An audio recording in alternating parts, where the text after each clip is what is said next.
Welcome to the Voodoo Power Podcast. Welcome to Plates and Pancakes. We're sitting down today with Tucker Seay. Coach Seay is the assistant strength and conditioning coach and physical education teacher at the Wesleyan School in Acworth, Georgia. He is in charge of developing a long-term plan for middle school athletes. Coach Seay has a master's in exercise science and a bachelor's of kinesiology and exercise science from Berry College. He is a certified strength and conditioning specialist through the NCSA and is the owner of TS Athletic Performance. So welcome to the show, Coach. Hey, thanks for having me. Yeah, I've kind of followed a little bit of your stuff for a while, and it was kind of nice to get to sit down and actually have a conversation about what you're doing. Yeah, well, I appreciate it. I've been following you for quite a bit. Just one of the podcasts that on my drive to work, I'm like, throw it on and listen because, there's always some kind of nugget that I can grab from somebody who's on your podcast. So it was an honor when you asked me, and I appreciate it. Well, I'm excited to sit down and see what you got going on. Yeah, same here. So you spent a lot of time at the middle school level, and I haven't talked to a whole lot of coaches at the middle school level, and it's something that we probably ought to delve into more. But working at the middle school level, what do you find are your biggest obstacles? Is it movement? Is it strength? Is it the gap in size? Where does that come in? I think it's a multitude of different things. Ultimate just thing that is the hardest is getting the kids to buy in. We're probably at my school, we're 3-4 years in now at just implementing like long-term athletic development. What's it look like? Getting the kids used to it. Just having a designated where we're going to have that fitness component, where we're going to have some kind of athletic development process. So getting them engaged into like, no, on these days we're working out and we're getting after it and we're working on some kind of component. Buy-in's a big one.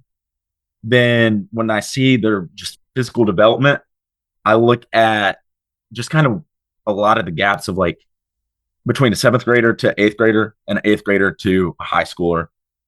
When I look at a 7th grader to 8th grader, I feel like where I'm at right now at my school, the gaps I'm seeing, like it's my first year and I've taken over the 7th, 8th, all the programming for that.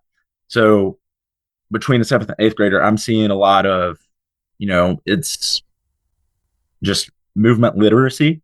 And then size is part of it, but puberty is rocking and rolling at that point. So they kind of start by the 8th grade level, they're gaining weight, they're gaining some size. So I'm not really worried about how big they're getting, but it's all down to movement literacy. And then what have they probably overtrained because there's such a youth specialization happening right now. I've seen it a few times. There's all sorts of injuries that I have seen across this year and keep hearing people talk about, where I'm like, this shouldn't be happening to 8th grader, but it's all of a sudden you get all these movement patterns and they're using it all the time and you're getting this injury to happen. So, my whole ultimate goal is just from the 7th grade to 8th grade is to get them ready to lift some weights, a barbell. 7th grade, I'm just like, hey, let's introduce these movements, get you used to sprinting, get you used to jumping. Heck, can you hinge? But we're going to hinge in a different kind of way. I'm not traditional. I'm not going to make them do a bunch of body weight movements that are just your traditional air squat, stuff like that. We're going to crawl, we're going to sprint, all sorts of those things. Cause at the end of the day, I want their nervous system to know how to move in different ways. Hopefully, that answered, but there's a lot of different things that I can go into that I just constantly think of. Now you hit on literacy, movement literacy. I had the good fortune of being able to sit down and talk with Jeff and Mickey Martin. They own Brand X, and they get really deep into that. And it seems like you have them right now at the age that has to be more of the focus than strength. You can always come back and get strength at the high school level, but if they don't know how to move, they'll always be behind the 8 ball. So programming in movement. How does that look? So I'll start with 7th grade. My 7th graders are, first and foremost, they're going to sprint. That is such a neurological movement with everything, like the coordination, the timing, the rhythm. Uh, and that's where I start. It's like, can you sprint? Then I'm like, okay, maybe we'll break it down. Can you skip patterns, all sorts of those things? And then we're going to switch up the patterns. We're going to get kind of silly with it. We're going to skip and be rotational across the body. We're going to crawl. Because at the end of the day, I'm like, those things are so functional and they're at the basis of everything that we do. Like with crawling, if you don't know how to interact with the ground from a young age, as you get older, you're going to fall regardless where you're at in sport. So at the young age, you need to start learning. I mean, heck, you start learning it when you're a baby. It's like you need to keep that skill. Putting your hands on the ground is the greatest thing you can do. Also with crawling, I can teach them how to hinge through it. Just by switching the variation, how we're moving, and all that. So I sprint, we crawl, we're going to jump, but we're always going to jump in some kind of fun, unique way. That way they can just put it into scenarios. Right now I'm working on getting, it's called a halo ball. I'm trying to get halo ball set. It's just like a floating rim. We're going to start doing dunks next year where I'm just going to have them with the ball run. If they want to go underneath the legs, dunk on it, go ahead. You want to try to go for height, go ahead. You want to do 360 where you have to lower it? Cool. I'm teaching you some kind of landing pattern if you're doing a 360. So I'm doing all sorts of those kinds of things. And then also I'm teaching them how to press, but I'm teaching them how to get off the floor. So if I have them lay down, I tell them just today, we were actually doing, I call it a get up. It looks like a burpee, but I had them press off the ground. They had to land, they had to get up to one leg and they're balancing on one leg. And then they had a partner that was throwing them a tennis ball. It's like little things where I can teach them some kind of coordination, some kind of something that helps their balance, something where I'm working on that upper body strength, jumping, sprinting, all sorts of those things. And then I get my variations for all those. Like sprinting, we're going to sprint in curves. We're going to sprint all sorts of different ways. We're going to chase somebody. We're going to react off of somebody, all sorts of different things. But it's not traditional because we're not going to touch a barbell until you're in 8th grade. Now, my 8th grade, we don't focus on strength. We don't focus on anything. It's kind of starting back where you were in 7th grade, except now you're doing the traditional stuff where you're going to start with some kind of lift. Like with our squat progression, we start with a goblet squat. I feel like most people do.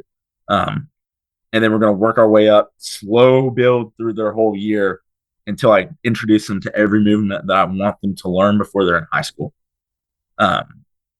So for that, like our biggest progression is we're going to eventually teach our 8th graders how to hang clean because we clean at our school.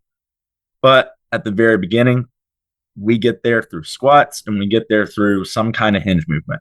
Our hinge movement ultimately will be the RDL, but we're going to do a bunch of different variations, but we're never going to tap into, sets of 5, anything lower. We're going to do some kind of like sets at 8. Now, when we start doing things a little bit more explosively, like if we're doing a hang high pull, like that's on command. I slow them down, make sure their technique's good, then we lower the reps, but their weight's not going up. It's all about the movement literacy, nothing strength, because strength does not matter until you're in high school for me. Now, I know I've talked about this before, but it's nice to get a different perspective. So when you get these kids in, you did mention, that kids are getting so directed, I guess, maybe into sport specialization at a young age. Well, with that comes a lot of conditioning and things like that. Do you find that you have to just get your kids to free up and sprint before you can teach them anything else? Not necessarily. I think the main thing that I got to just get them to understand is like you have that sports specialization and people are trying to rush you to a bar. It's like, but you're missing out on a bunch of things that you haven't learned. So with the sprint, like I feel like I don't have to start with a sprint. I feel like I can start with just a crawl. Now, where I was going with that is like when you line kids up to sprint, not that you have to start with the sprint, and the question may have been too vague. My bad. But when you set them up to sprint, do you see that they don't even know how? Like it's all like they're set up for conditioning and not necessarily to run as fast as they can run? So for one, I misinterpreted my mistake, but yes, I completely understand where that's coming from. Um, the lining up, I think most of the time what I get is, oh, we're going to sprint, but my kids think conditioning is where their mindset is. So I have to backtrack because, maybe they're like an AAU or they're like a club volleyball or something like that. They think they're about to sprint for conditioning. I'm like, no, we're sprinting so you get the most out of it. So with sprinting, like I'll line them up, but my way to get away from that is like I'm telling them they're racing. So I'll call like 2 up at a time, have them race, or it'll be some kind of chase game where I'll have someone that's a wolf and they're chasing the rabbit, and I'll switch up that variation just because I want them to be introduced to a maximal effort sprint versus the mindset of conditioning. Because conditioning is conditioning, sprinting and sprinting. They're 2 separate different things. And I don't want my kids thinking that. I need them in learning the verbiage that I'm going to use and the verbiage that they need to get better ultimately as an athlete over that long course of time.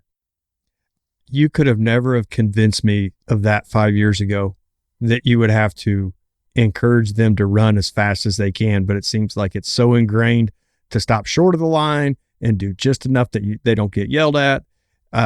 It's amazing that we're having to fall back and teach kids how to sprint that spend an incredible amount of time at sports practices.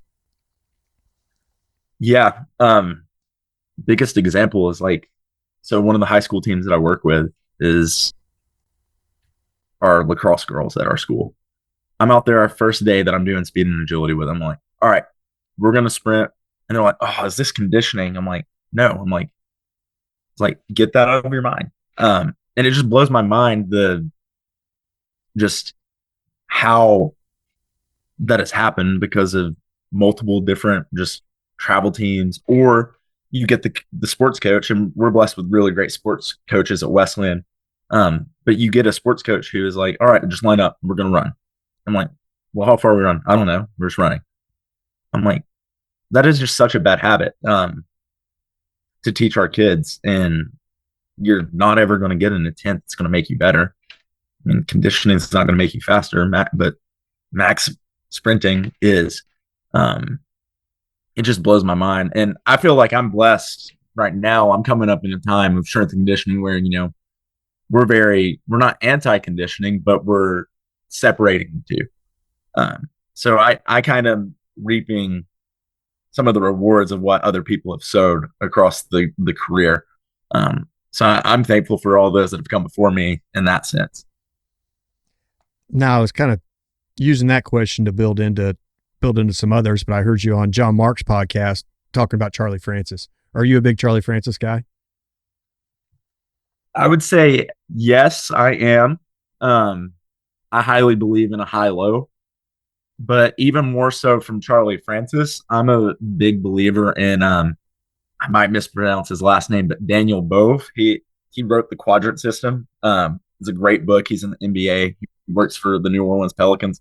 And his system's essentially high-low, but it's you match the stimulus for whatever you're doing that day in the sport. So like if we're having a really high day on the practice field, we need to have a really high day on or in the weight room. But more so for where I'm at right now, I'm more of Charlie Francis, where I'm going to say high, low, and we're actually currently in the process at Wesleyan of implementing a high-low schedule, especially for our summer with mainly with our football guys. I'm with them a lot. So we're trying to build a high-low system for them just to see the adaptations that we can get out of that. Now, when you're getting the high-low, let me make sure that I'm understanding how you're setting this up. So if you have your nastiest practice, let's say Tuesday's your hardest practice, and you start dialing it back, your sprinting and running is going to be low Tuesday. Wednesday, if you're going to have a lighter practice, your sprinting is going to come up. Is that correct?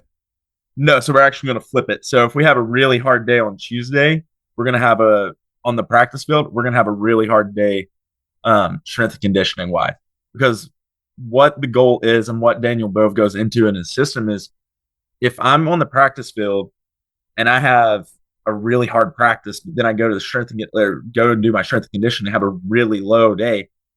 Well, if you take the averages of those two, that's just like a flat line. I want to have that wave where I'm going up and down at the same time. Um, and that's really what we're trying to measure up and marry together. Now, I got on the Charlie Francis stuff because he's big on, 95% or more is max velocity. So Absolutely. if you've got kids that never learn to give you 95%, you could take all Charlie Francis's stuff and just throw it out the window because it's never going to work for you. So that's where I was getting at the beginning of the question is first thing you got to do is just teach them how to run. Just cut them loose. Absolutely.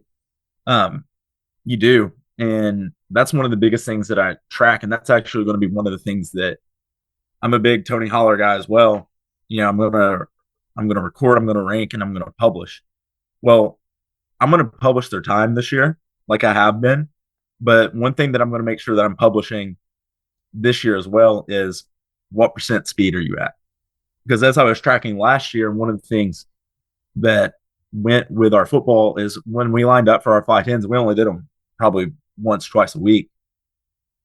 The thing that I kept seeing was like I would get guys who were at 94, I would get guys at 93, and I'm like, no, I need a 95. Like that is our max velocity. That's the only time we're going to get the gains. So this year, like that's something I'm publishing because I want to be able to be like, hey, you aren't hitting the mark, you're not measuring up, and you're not giving me the intent that I want. I'm like the only way that you want to get faster during the season, and in the off season is like you got to hit this every single time. This is your standard. So I completely agree. 95% or bust. Like you're not hitting the mark, especially with Charlie Francis's stuff. Now, talking about your flying tens, how do you set that up? Do you have different lead ins depending on what practice you have that correlate? Maybe a 10-yard to a 10-yard, or a 20 to a 10, or 30 to a 5, or how do you set up what you're wanting out of your flying tens? So with our high practices, that's going to be hopefully a day where we're hitting that high CNS taxing practice. So that's going to be a day where I'm all right. Well, we're already going to tax the CNS. So I want to hit something where I'm going to tax the CNS. So if it's a practice like that, that's going to be our longest fly. We're going to have like a 30-yard, maybe we're having a 20-yard build late season. We're going to have a 30-yard build hitting a 10 fly. Now I am going to toy this year. Definitely not in season, but maybe preseason, maybe in the just like during the summer. I'm going to toy with some sprint float sprints and expose them to a little bit more yardage, and then hopefully getting some kind of post activation potentiation during a sprint to expose them to some higher speeds. But that'll still be on a high day. We're always going to measure the fly to what the stimulus of practice is. Now, for the younger guys in the weight room, is it strictly about movement? Is that kind of where you're at on the 7th and 8th graders? Maybe a little bit of hypertrophy to start putting some size on that will eventually catch up, or what are you looking for? Are you running like a 5-3-1, or are you just running sets of 3? How do you set that up? Yeah, so 8th grade is currently, my progression is early on, we're hitting maybe our first semester, we're hitting 10, we're hitting 8, then we're hitting 6. And if we have a reload week, like with high schools, middle schools, like scheduling stuff, like most of the time they don't need a reload week because, they're getting some kind of built-in break. So we're 10, 8, 6. As we kind of get towards that end of the year, we're getting down to 8. We're getting 8, 6, and then I'll go 5. 5 is where I keep them at. But it's more about hypertrophy, I would say, if you want to say that. But I'm not really looking for them to get bigger. I'm exposing them to higher reps just because I want them to learn. Now, when they transition to being a freshman, that's where we start introducing them to everything they're going to do through in high school. So as a freshman, we'll come in. Their program is going to be some kind of APRE. That's what my head strength coach really loves. I'm a big proponent of 531, but I've adapted to APRE as well. So we'll keep them like our block twos. We'll go hypertrophy. And it'll start at a APRE 8, then we'll go to a 6, we'll go to a 4, but sometimes we'll start at a 10, 6, and a 4. We're not starting to throw on like our VBT until like a block 3, block 4, to where we're actually focusing on power. So you guys kind of run a tier system? Yes, we absolutely run the tier system. So KPIs and focus for middle school, are they just kind of out the window and just get them in there having fun, get them acclimated to everything that's going on, or do you rank and publish anything they do? So this year, where it's my first year, I haven't tracked anything with them, but I have introduced them to things that I want to track and that I will start tracking in 8th grade next year.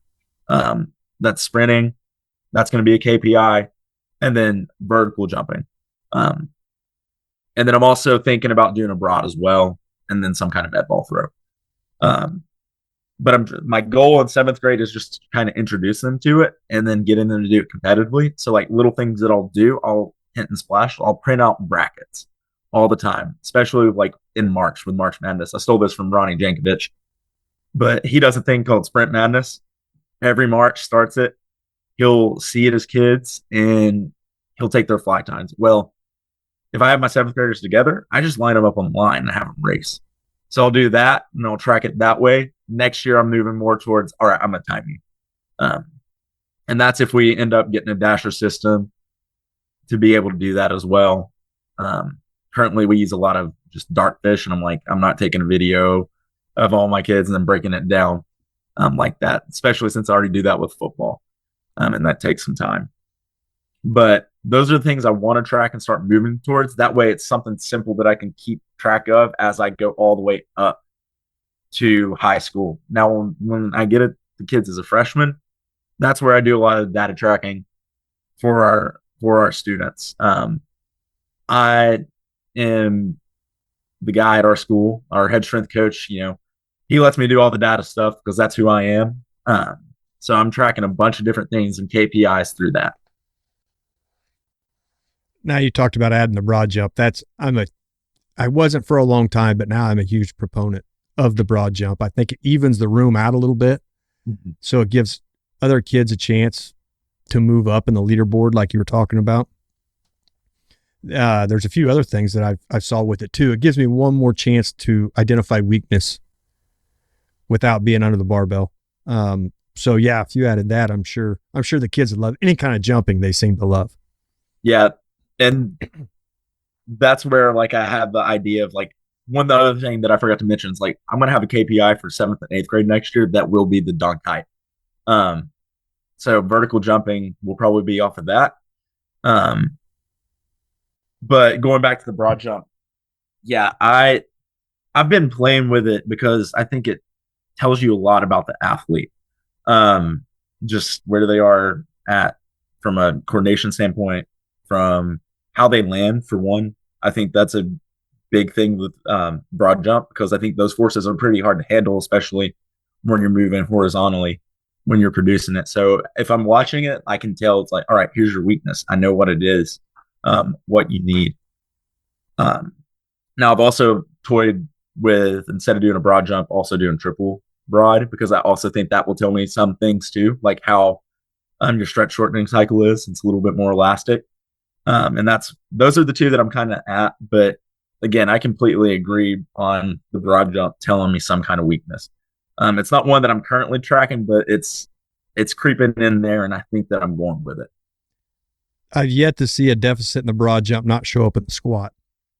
So if I have a kid come out for the first night and I don't want to take him up, and find his max or kind of find where he is, I can broad jump him and I'll know exactly what to expect when I get him in the squat rack. Oh, that's awesome. I'm gonna have to look at it, and especially when I start tracking, I'm gonna have to look and see how that aligns with the squat. It's interesting that you say that.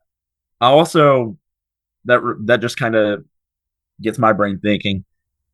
I also want to use the broad jump as something that will tell me where you're at for your ability to produce force for an acceleration. Um, that is one of those that I want to look at. Um, I've seen Tony Villani like post like a little bit and some graphs about it.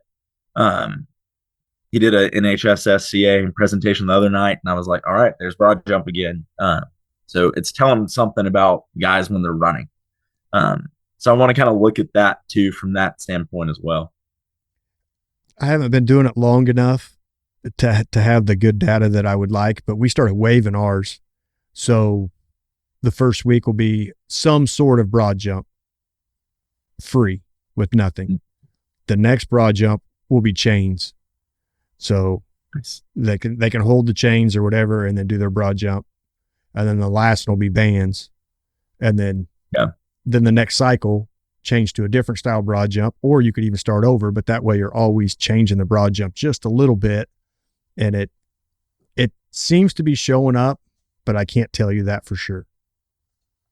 Yeah, I'm all for that wave. And that's kind of how I approached still going back to middle school, because that's where I spend most of the time. Is when I go back to the middle school, I'm always trying to waive whatever they're doing from day to day and then week to week. For one, it keeps them fresh.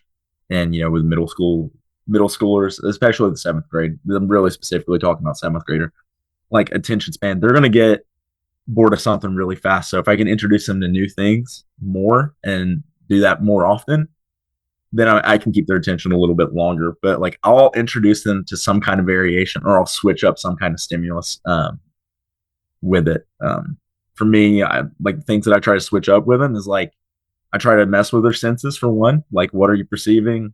We'll do some chases where you initiate by touch. Like they'll tap the shoulder, and that means go. The person in front of them, but the guy behind them is already is already past them. Do it that way, and what you see, like it's trying to change something up about that curve running, and then jumping, just introducing stuff like that. Right now, my broad jump for my seventh graders is I have them running full speed, and then we're in a gym when we're doing most of our sessions, and at foul line they have to jump. I'm introducing them to all these different forces, and they're having to try to learn how to stop it, which is really fun. It's been a really good variation we've added in. We've went from triple broad jump, quadruple broad jump, and now we're sprinting to a broad jump. It's great. So I like that because I do some of those things.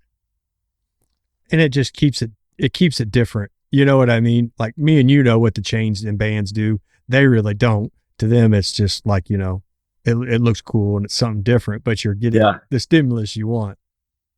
Yeah, that's all it is. I mean, especially with, middle school, high school, it's like, they think that doing the same thing over and over is not working. Or they see it as something that's not going to work, but then you add in something different. They're like, oh, okay, it's going to help.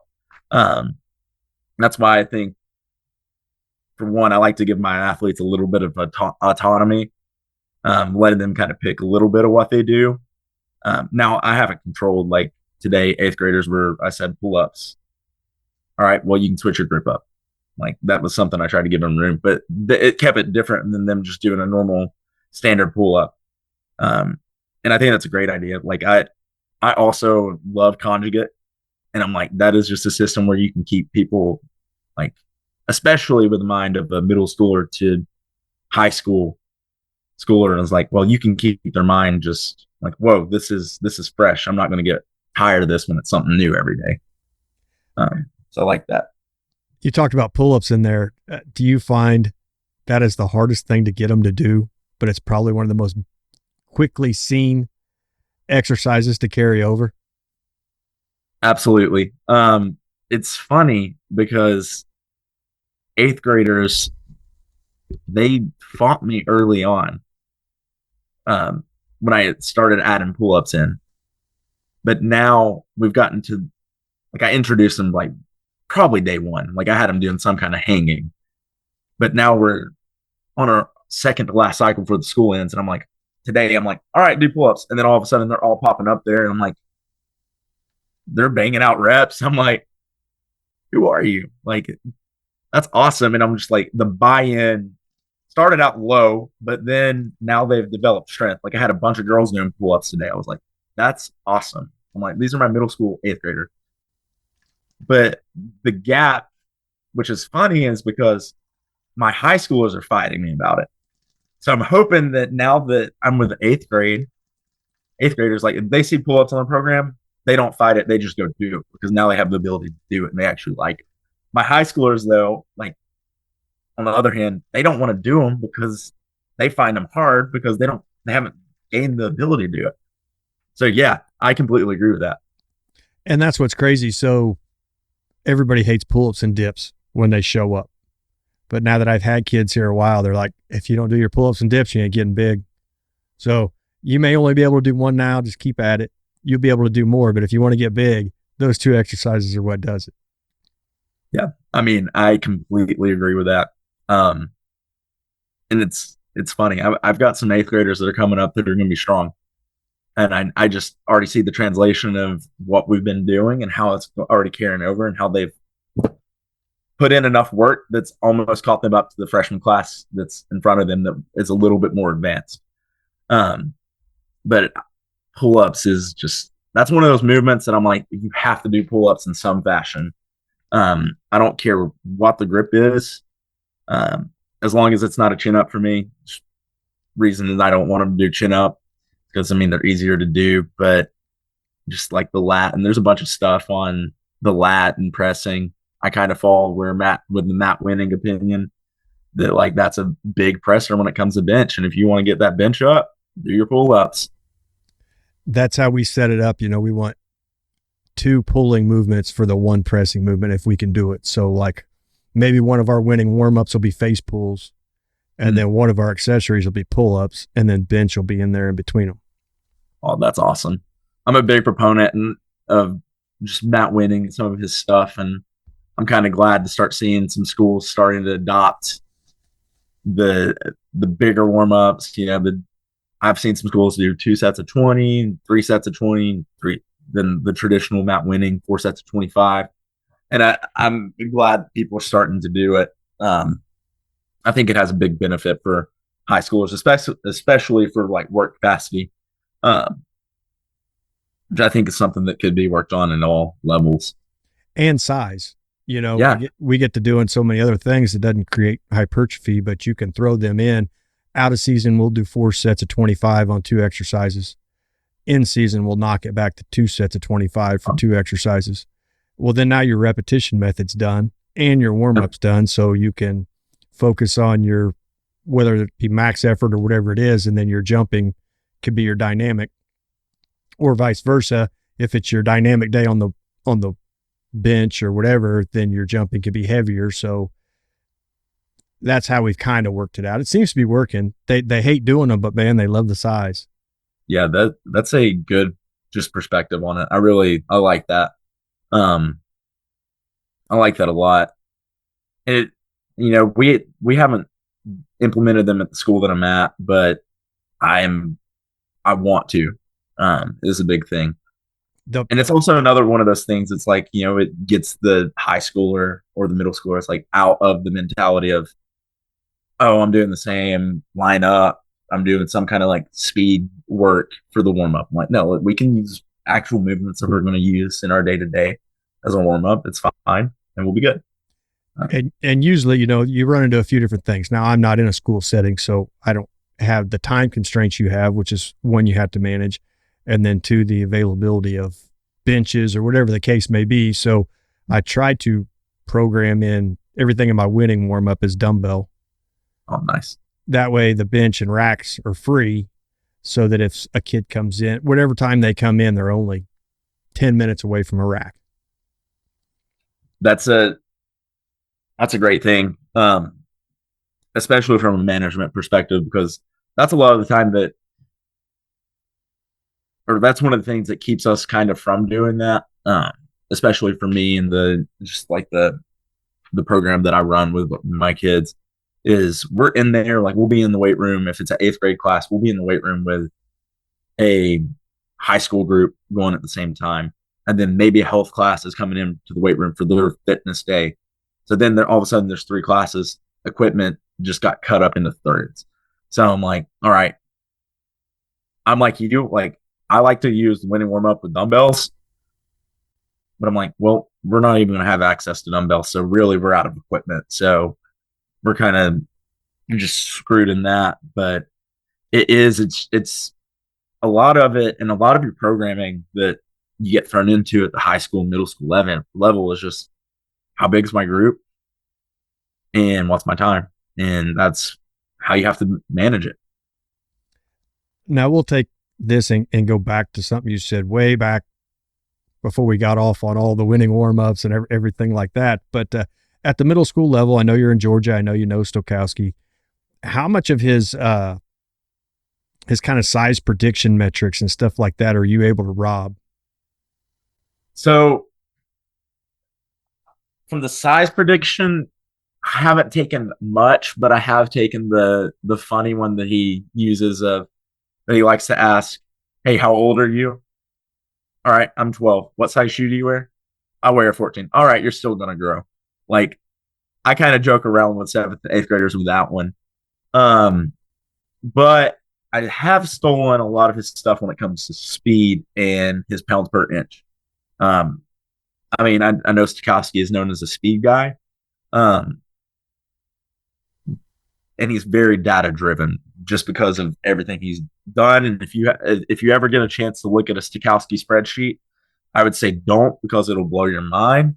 I like data, but he looks at data in some super unique ways that are really fun to steal. So the things that I've stolen is pounds per inch for, where you're taking the weight divided by the height.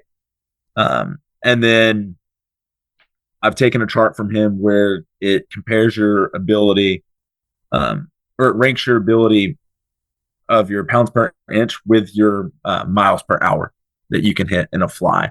And it basically shows your potential and stuff like that. I mean, he's built all these charts based off of NFL combine data. So our big off-season stuff for our football guys was like, all right, we want you to get bigger, but we want you to get bigger according to your pounds per inch, not bigger according to your body weight. We want pounds per inch, and then we also want miles per hour. So we kind of looked at the guys, and we looked at the guys that we thought need to be bigger in size versus their miles per hour, and we just wanted them to stay there. And then we looked at the guys that were already big, but they were a little slow in their miles per hour. And we showed them on that chart. We used 3 athletes just to kind of show them the potential that they had in college. We used Brock Bowers as one of them. And we used Jordan Davis as one of them. We used another one. I'm blanking. I'm a Tennessee fan, and we used Tennessee as running back. Oh, Jalen Wright. There we go.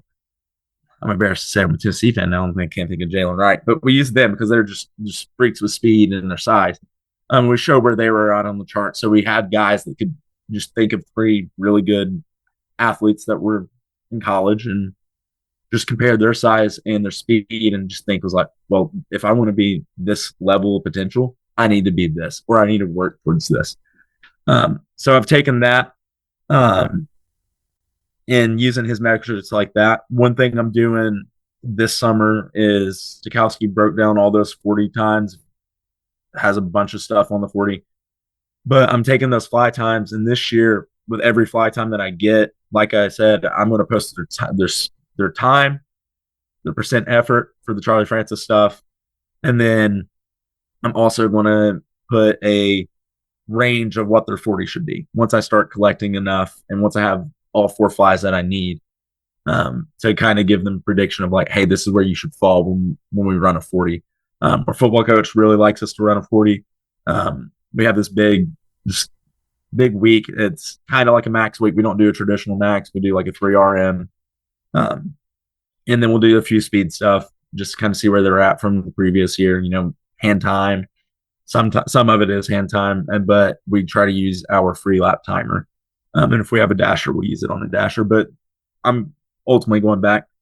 I'm going to take all that stuff and kind of just give them the targets this year of like, hey, this is where I need you to be great. But a lot of my stuff, data tracking speed wise, comes from Stowe. Well, let me ask you this, because we got into data tracking. Can you see when a kid goes into a growth spurt? So like the growing pains that come along with it, the knee pains, the leg pains, the kid's legs hurt. He don't even know why, because he doesn't know he's growing. Us as adults, Yeah. we remember going through it. And then, so one day he's probably average on the team. The next day he's the slowest kid on the team. And then when he's a junior, now he's the fastest kid on the team. How does that show up where you can kind of see it and understand what's going on? So I have 2 kids on the team. I'm not going to use their name. They're twins. But at the beginning of the season, with their fly times, they're freshmen this year.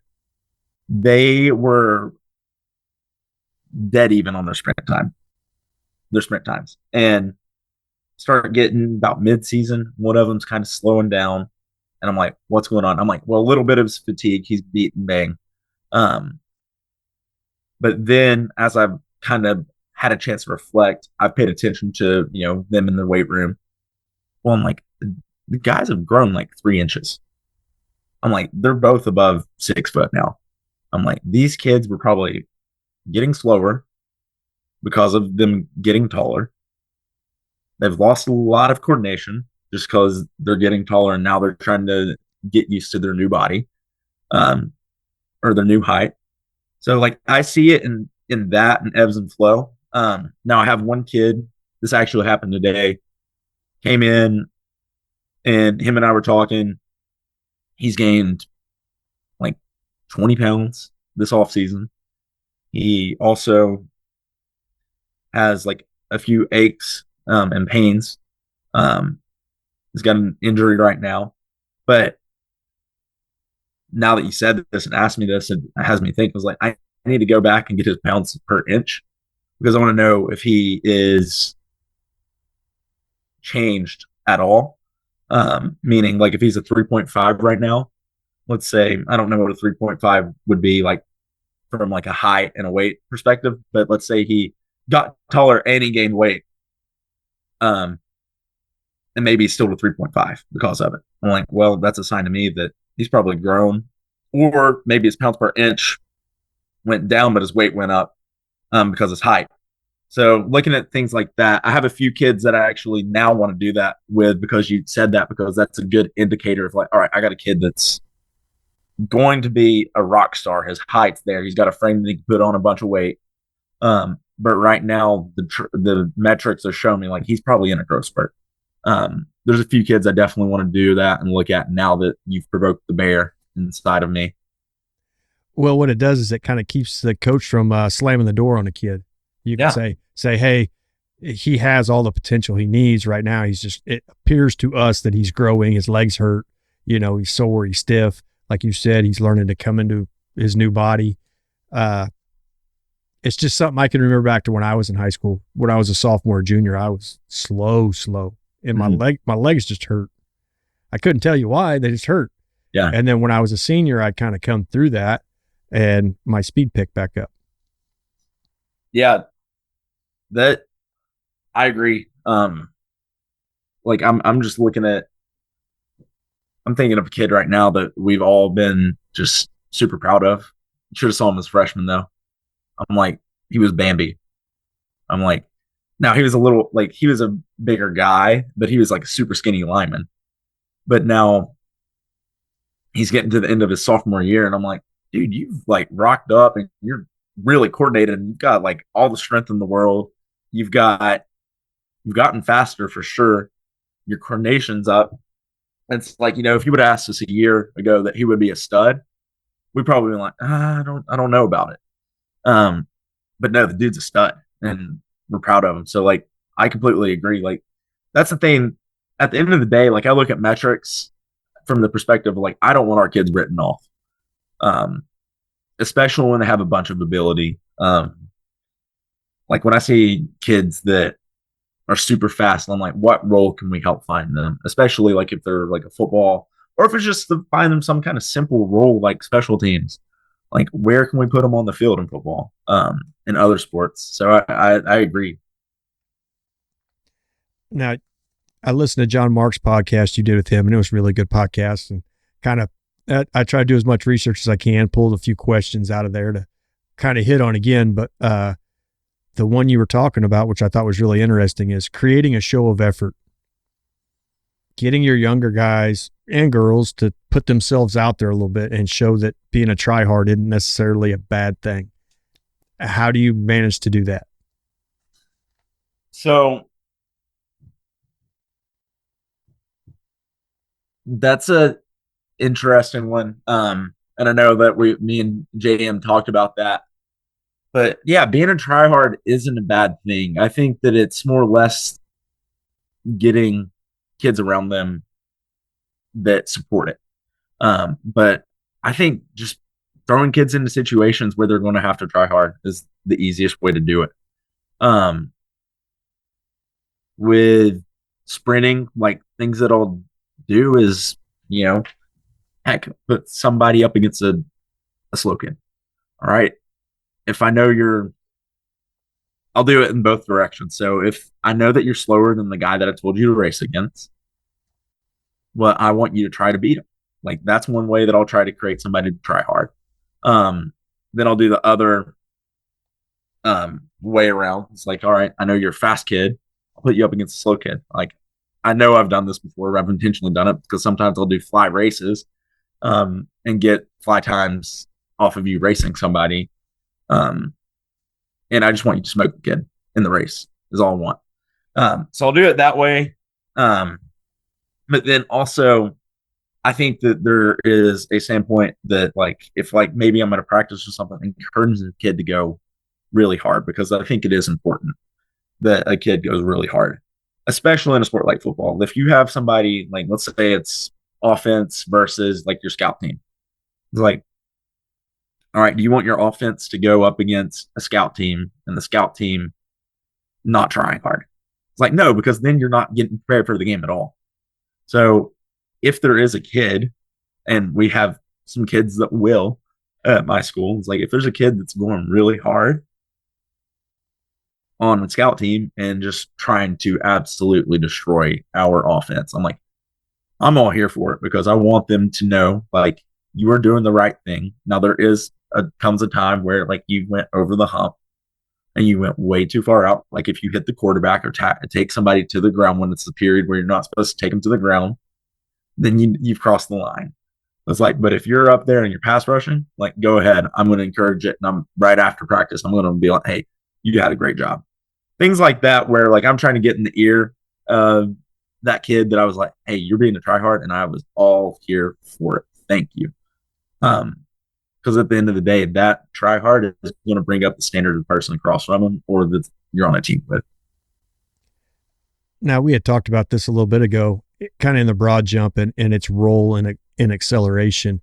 So creating good accelerators, especially in most high school sports where top speed isn't necessarily the defining factor of how good the athlete is. How do you guys go about creating good accelerators? So that's a great question. So the way that I do it is through one, we have like a multifaceted layer of just change of direction that we're going to teach. And what I mean by that, it's actually super simple. It's not really multifaceted, but I think when we look at sport, we got to break it down. It's like, well, if I'm at a sport, there's no sport where I start out just running a straight line except for track. So to me, I'm like, if I want to create a good accelerator, my kids got to understand positioning of their feet, how to get to how to get from A to B really fast. So the way that I look at it is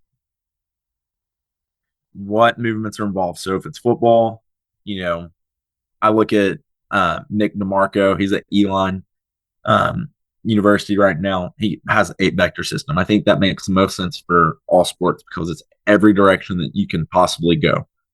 So I take my kids through a progression, and football will be implemented into this year as we're building out the program. We know that we're kind of moving towards the 8-vector. That was kind of my input towards our program, programming for the summer.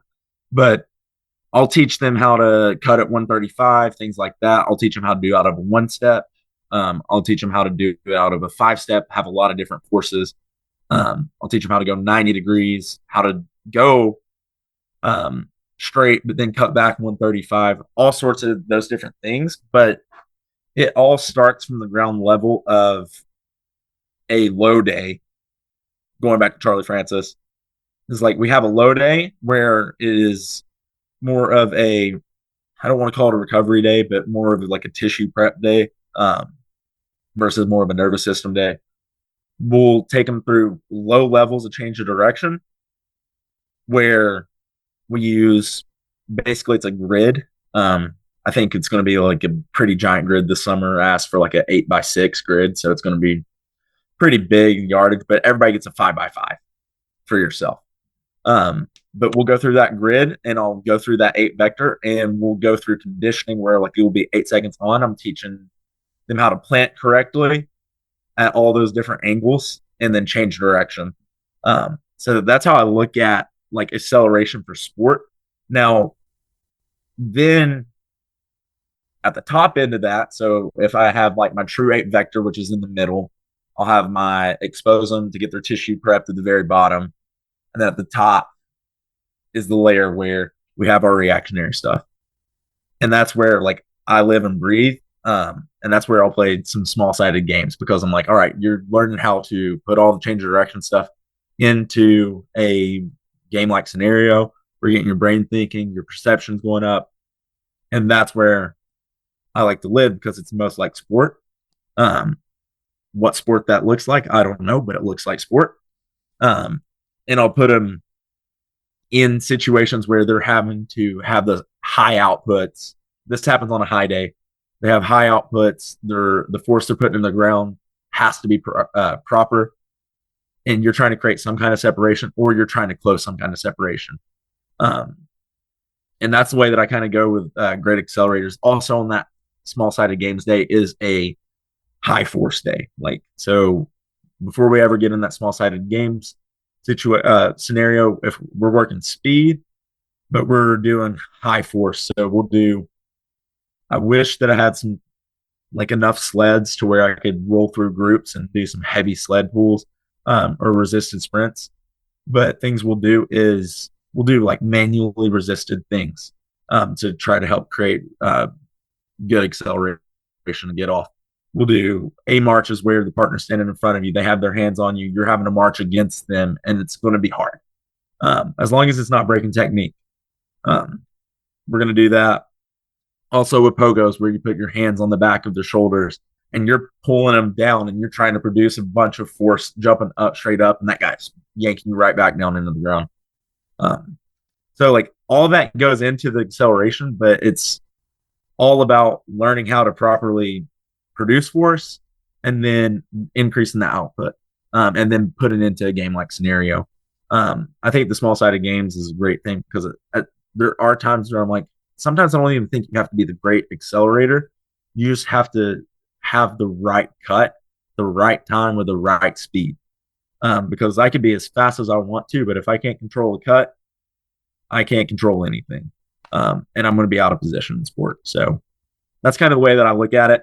And that's kind of how the system seems like we're going to be moving towards, with our football guys.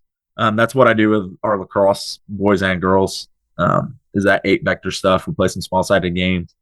And then I even have that trickle down to middle school too, like the small sided games and the 8 vector. The 8 vector is very different from the middle school. It's very simple. And then I have age adapted small sided games. Now, you talked earlier about curve sprinting, and Brad Fortney had told me about it a long time ago. And I bought the pecs and built the hoops, like he said, and we weren't using them to their full potential. And lately I started rethinking that and setting that up for different uses. Do you find that curve sprinting makes better accelerators? It seems to me like it keeps them in acceleration longer, but maybe I'm seeing that wrong. So what's your experience? So I'm actually, this summer, I feel like I didn't do enough curve sprinting last summer. For one, like, I think I saw this statistic. I forgot where I saw it, but it's like 90% of your sport has some kind of curve in it. Like, even from the game, like you're doing some kind of curve constantly, depending on your position. Don't quote me on that, but I saw it somewhere. so it has to be true, right? Um, but especially if it was on the internet. Yeah, absolutely. It was on Twitter, so it has to be true. But I'm moving to where I'm doing a lot of curve sprinting now. Like on acceleration days, our first week is going to be a fly. I'm getting a baseline, and then towards the end of that cycle, I'm getting another baseline. But everything in between, like we're not doing straight line, we're doing curve. But I do think it does create better accelerators. Now I think that there's a bunch of different components that go into it. I think that there's a lot of eccentric forces that are happening on that foot that's on the inside of that curve. So you're kind of getting some kind of gain. So I think that's really important that you balance that out. Um, and the body positioning and that angle, like, of course, you have to lean, but if you look at that lean, and if you could take the tilt out and you can make it more forward, I guess, is what I'm trying to say, and look at it from like front on. It's like that's a lean that's always going to look like something that's acceleration. So I'm a big fan of the curve sprinting, and I'm most of the time I'm just going to sit in curve sprinting. If I'm not doing, there's one thing that I could keep is it's going to be curve sprinting. Like I would knock out acceleration, and then I would probably knock out some really long flies if I had to. Of course, I want to expose kids to that long fly for the hamstrings and stuff like that. But it's like I want to keep the curve sprinting in there. Also, I mean, there's some times where in curve sprinting, like if you aren't properly prepared for it, you can get a hamstring real quick in that too. So I think it's very important as well. And you touched on the next part I was going with, that is you have to have incredibly strong kids to be good curve sprinters because of the forces against them, the forces they're overcoming, and then to hold the body positions. Yeah, I completely agree. I mean, if you just look at the body types of like college football athletes that have some kind of curve all the time. Like if you look at the edge position in college football, those dudes are freaks and how they look, DN, stuff like that. And it's because they're getting exposed to these really high forces. Like the way I see everything, I don't see weight, I see forces. Like that's how I try to think about everything. But I want them exposed to that because it builds so much strength and it's going to have so much carryover to your sport. But you do have to have really strong kids. So you have to train the eccentric components of just like if you're in the weight room, some kind of eccentric component, whether that's like altitude drops off of a really high box, or if it's just using like a back squat and do some kind of eccentric, you have to, with curve sprinting, you're hitting the brake, but you're also hitting the gas at the same time. And that's a hard line that you have to follow. But it's needed. So training the eccentric components, you have to. But that's part of the reason I think that kids get better acceleration by just doing curves. So building on that, are you a slow eccentric guy or are you a fast eccentric guy? Oh, this is all the rage right now, all the debate. I would say both. So the slow eccentrics I will use for some kind of barbell movement or weighted or loaded movement. And we'll go nice and slow. I won't use fast eccentrics for some kind of load. I will use it straight from your body weight. What I mean by that is if you look at my altitude drops, you got to be able to hit the brake really fast. Some of the stuff I do in sprinting, I'll have you do a 5-10 or a 5 build, 10 fly, but then out of that, you have to hit the brakes really fast. And I always want to see you try to hit 90% of that fly. And then going back to my 7th grade, some of the stuff one of the reasons that I have the broad jump where I have them run all the way into it and then jump out of it is because I want them exposed to those really high forces where they're going to have some kind of eccentric capability where they have to hit the brakes really fast. So I play the line with it, but my fast eccentrics are going to be more your body weight stuff. And I want them exposed to those really high forces. I think that there is a need for fast eccentrics because of the forces. and you got to be able to learn how to absorb those forces really fast, or that's when injuries can happen. So I play with both. It's probably not a super popular opinion with a lot of guys I talk to, but we do know slow eccentrics here. Now, it's under control, but everything's fast, so it's always nice to talk to somebody that is utilizing slow eccentrics and seeing what gains they're seeing. I'm kind of like what you said, nothing on the field happens slow. So, however you can train it and keep it in a control environment is how we do it here. But, everybody does something different and everybody gets different results. Yeah. And one of the things that I even want to play with is if I do start implementing some of the faster stuff with weight is like going to be a lot with the shoulders, or some kind of drop with the of the body. Like I want to do like a altitude drop, but basically just a depth drop. But I want to do it with a push up, things like that, or hold a plate, drop it, catch it with arms extended out in front of you, work on the shoulders. Because I think that is also another place where we could train the shoulders a little bit better, especially for football, and other sports where you have all this contact and you're having to extend your arms out like lacrosse, when you're holding your stick. So learning how to just manage those forces throughout your body. Now, myself, I've played with fast eccentrics. I like them. I've used the bar and have done eccentrics really fast with them. But I do think that there is a place for them. And I think that as long as you are under control and you know your room, then you're good. That also kind of goes back to the equipment and the time, especially with like whatever groups you have. Like one of the reasons I would never do like a barbell RDL with a fast eccentric is like I cannot have my eyes on everybody doing a fast eccentric. So I don't know if your technique is there. And that's my number one requirement. It's like you have good technique, because at the end of the day, my job is to prepare and protect you for your sport. But so you like a demo deadlift, you won't let your guys do something like that. Have you ever done those? no, I haven't. So can you describe that for me? All right. So backstory, have you seen Westside versus the World? I haven't actually. Okay. Well, when Louis started Westside, Matt Dimmel was one of the first guys to come in. He was giant of a man.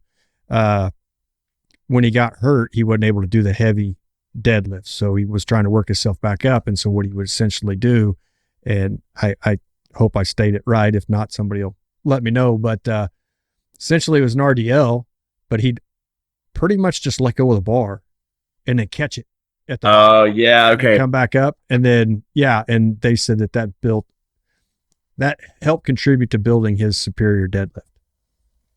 So I have done that for myself, but I would not let our kids do it, just because the thing that I would be super scared of is just the fact that like I catch one kid catching it with a flex bicep or a bent elbow. I'm like, well, I don't want to lose a bicep on a kid.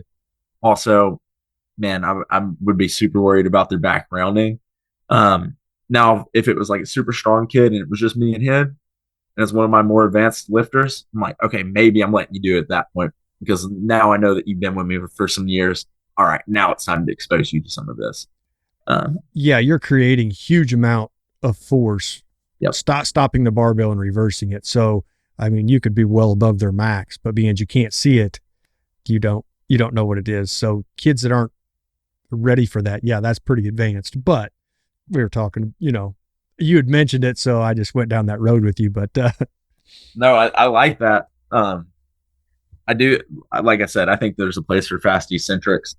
But you got me thinking, it's like just the way that you're using your verbiage is like, that's one thing, like as a strength coach, that I'm like, I wish people would use more of is like, let's stop talking about weight. Let's talk about force. Like, because application of force is everything in sport. Like whether it's fast, slow, whatever you're exposed to, like that's the mindset everybody has to have for it. Which is great. Like, I mean, if you start seeing things in terms of like forces, then I'm like, all right, you're onto something. Yeah, and that's the problem, is nobody can see them. So, you're talking about stuff that's unseen. A lot of it's unmeasurable. You just know it's working. Yep. Absolutely. It's like that's where like VBT comes into handy, force plates. It's like, but if you're in a program or if you don't have the ability or the means to, it's like you just got to trust that it's going to work. Um, it's like one of the things like with braking capability, altitude drops. Like I'm starting to see our kids be able to decelerate so much better just because we've been exposed to higher forces, and I'm just like, it's working. Like, just trust it. Yeah, and then you get into a whole another rabbit hole of how well they're accepting the forces. Yeah. And when you draw the line on when to stop, because I think we do a lot of things that are really unnecessary because the body quit accepting forces a long time ago. So Yep. you're just exposing them to being beat up for no reason. I completely agree. That I know we talked about this a long time ago, but going into like the long-term athletic development process, and like that's where I kind of like I have the statement where I'm like, don't go to the weight room when you haven't mastered the playground. And that's because I'm like, well, on the playground, you have kids doing all these silly things. Like you see kids dropping like maybe like 5, 6 foot off of the play set, landing maybe not well, but they're being exposed to what are they being exposed to? They're being exposed to some kind of force really fast. And I'm like, that's where I'm like, I think this is my personal opinion. Just I'm like, I think that's where we start seeing some of these injuries is you have these kids who haven't been exposed to the forces or the literacy of the movement your body, like anything, you get exposed to something once you have experience. um, Experience is a great teacher. So if you're on the playground and you're doing all these silly things but you're learning how to accept it, well, you're going to keep that in your library. And that's how I kind of like look at some of my program is like I want to expose them to some kind of force that they need to learn how to deal with later on in sport. And you could take that a little further. In doing all that, they get exposed to those forces, but they also learn very quickly how to shed those forces. Yep. So just because you expose them to a 5-foot fall, their past experience taught them how to shed all of that but a 3-foot fall. Because it doesn't take very many kids jacking around, jumping off something big, and they're like, okay, when you land, you got to pretty much fall and roll or it's going to hurt you. You know what I mean? So your body has all that defense mechanism in there that it does not want to accept those forces, but that's really what you need to be more prepared for sport. Yeah. And that's kind of got me thinking on, and I've kind of been playing with this thought process as well, is like, for one, like one of my things that I want my 7th graders to be able to do, and I keep it all the way up through high school, is like we're exposing them to tumbling.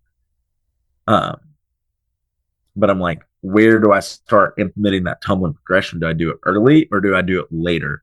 Now my girls in the class that do gymnastics, and then I have some guys that are really good as well.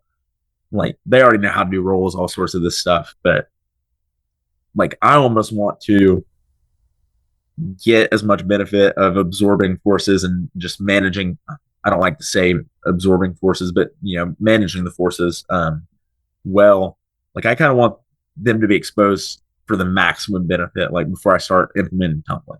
Because the moment I start implementing tumbling, if they hit a landing, like especially like my run and like then thinking like I'm doing the run and broad jump right now, but run and broad, like some of them kind of hit the ground and they try to jump even further at like a double hop or a double contact after they've hit the ground first, or some of them almost try to go into a roll. And I'm like, well, if I don't work on that skill now, or if I don't work on the forward roll part, maybe I can expose and get the most benefit.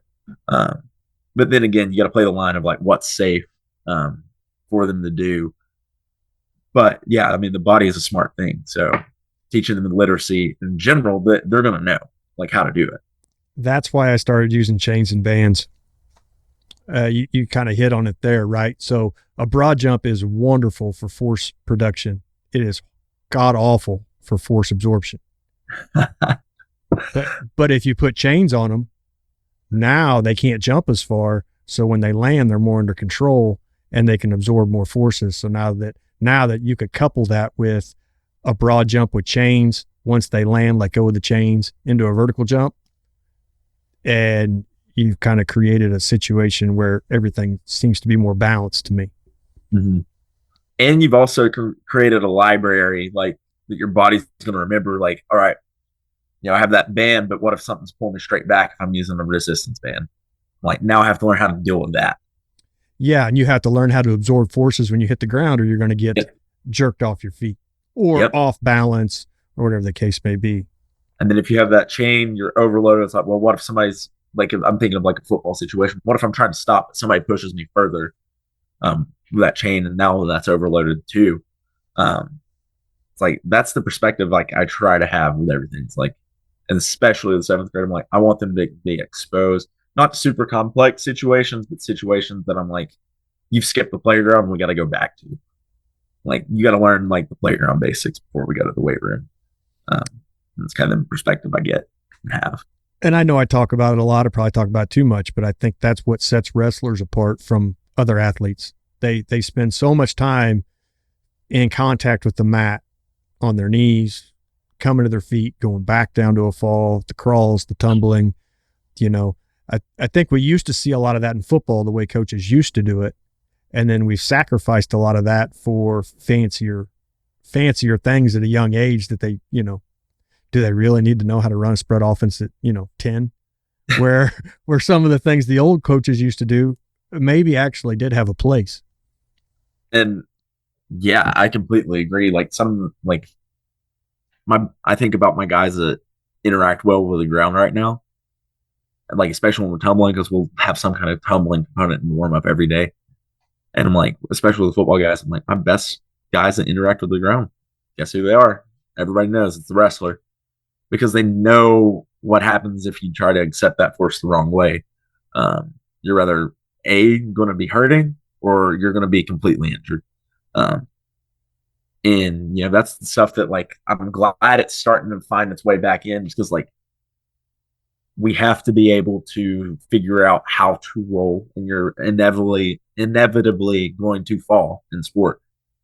So it's like going back, you're teaching yourself a movement library, you're teaching yourself a strategy, how to handle a situation when you get there. And it's good stuff. I mean, like, you need that, because at the end of the day, if I don't accept the ground well, I'm rather going to bend or I'm going to break. So, and most of the time, if we don't know how to interact with the ground, we're going to break. Yeah, we're reaching a point now, I think, where it's easy to say, well, back when we were kids, we did this and this and this. Well, those days are long gone now. So now we have to figure out how to turn the weight room into what we naturally got. Yeah, I completely agree. Like, I heard like Joey Garagio from FAU, like, talking about, like, I've seen some of the stuff he does with the son. He posted a lot. But he's talking about, it's like, well, kids aren't playing anymore, so training has to match it. Like, we have to learn in the weight room how to do some of this stuff. That's why you see some people doing advanced stuff with younger lifters, because, like, they're not learning the advanced stuff from the playground. You have to adapt. Like, I think, for one, I think that the mindset of, like, oh, back in my day, like, I hate that mindset. Like, we don't need that mindset. We're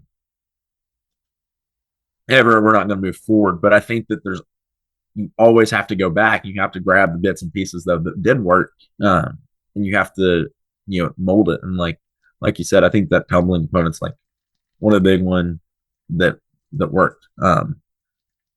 But yeah, like, we have to figure out how to fit it into the weight room, and we have to find all these solutions in the weight room. That's the thing about strength and conditioning. You're trying to find all these solutions to build an athlete. You're not trying to figure out just strength. Quote I heard Cody Hughes is like, you got to see the forest and you have to see the trees in the forest at the same time. And like, that's what we have to do in strength and conditioning. We have to see the forest and the trees. Like, but if we skip out on that, then, we're not doing our job right. Yeah. And one can blind you from the other. You can get so focused on one thing that you lose track of what really was important to begin with. I completely agree. Like, if I get so hyper focused on one thing, then I'm missing out on a bunch. And we have to have this well-rounded program that ultimately hits that target that is the goal. Like we have to keep the goal in mind, but we also have to see the components that get us there. Now, I've had you on here a while, so before we wrap up, this is the one question that I probably could always use help with, but you're dealing with 7th and 8th graders. You have a limited attention span. How do you get what you need to get done without losing them? So the one thing that I'd say is like attention span. If I don't get them started quick, I've already lost them. So it's like, all right, the moment I get them, we're starting out fast. So early on in the beginning of the year, I continue to adapt with my strategy with 7th and 8th grade, but especially with my 7th graders. Like 7th grade, we had this a little bit of a structured warm up, and then we played more of like a small sided game at the end. Now I've broken down small sided game that where I'm like, all right, it's safer if we do the small sided game. If I change these few components, I get their heart rate up. I'm trying to hit the warm up by the small sided game. So I'm like, all right, get them in. We start a small sided game. Attention spans are well. And then I kind of sit there and we'll keep playing until I'm like, all right, the moment that I see one kid who's just completely given up on what we're doing or trying to compete in the small sided game, all right, it's time to move on. So I try to change things up as soon as I see one person get just completely sidetracked or is given up on what they're doing. So the moment I do that, that kid doesn't have the chance to impact everybody else that's around them. Then we move on to the next thing. So we'll do it like that. Try to keep them engaged with the sense of like, I give them enough structure, but I try to not give them the complete structure. I try to give them the autonomy of like, hey, you kind of control how the setting goes. So like with a workout, like I'm cool like with a big group if they're talking. Now if they're talking over me while I'm talking, that's not cool. And I remind them that like, hey, y'all just need to be respectful of it and just listen, and that way we can get through it and we can move on to more fun things that you think is more fun. And then I always throw them some kind of bone when they've earned it. So we're always playing some small sided games, like I said, but I'll end with some sort of small sided game. But that small sided game has some kind of training goal in mind, and that's where the things like getting a halo ball set up. That way we can start doing dunks. That way I'm actually getting a training stimulus out of them, getting that max effort, or I'm exposing them to some crazy different forces that I want them to be exposed to. Little things like that. So it's like you're starting to see the rise of like a few coaches are starting to get basketball goals and talk about dunking on it with their older athletes. I'm like, well, that's the thing where you get some buy-in real quick out of people if they can dunk.